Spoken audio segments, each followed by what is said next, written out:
As part of your LSAT study, you really need to make sure that you're taking regular practice tests. I think for most people, a minimum of one test a week is going to work, but if you have a little bit more time, taking a second one each week is really going to be helpful as well. As you're doing that, it's important to make sure that you're making the most of those testing opportunities and that you make the practice tests work for you. Now, the first thing is you need to be getting the digital LSAT Prep Plus package. This you can order through your LSAT account if you don't already have it. And the reason why this is so important is that it uses not only a digital format, it's the exact same software that you'll use in the real test. And there's really no substitute for that.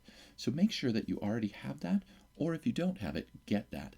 And make sure that you're taking the test in that software. Now, next, you need to try and simulate the conditions as much as possible. And that's going to involve finding a testing space. Now, for the time being, that means a space where you can be by yourself with your phone off and no distractions. Optimally, it's a room with no windows or glass doors because those are requirements when you're taking the test for real with the ProctorU app.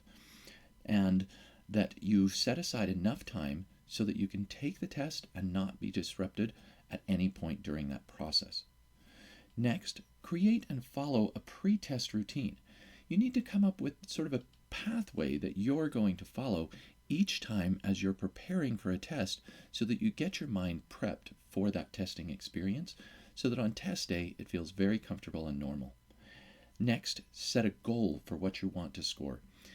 In order to make the tests feel as real as possible, you need to have a very specific goal in mind for that particular day that you're shooting for. It needs to be something that you feel like you're capable of that day, but that's also going to push you a little bit. That's the way it's going to feel like in the real test.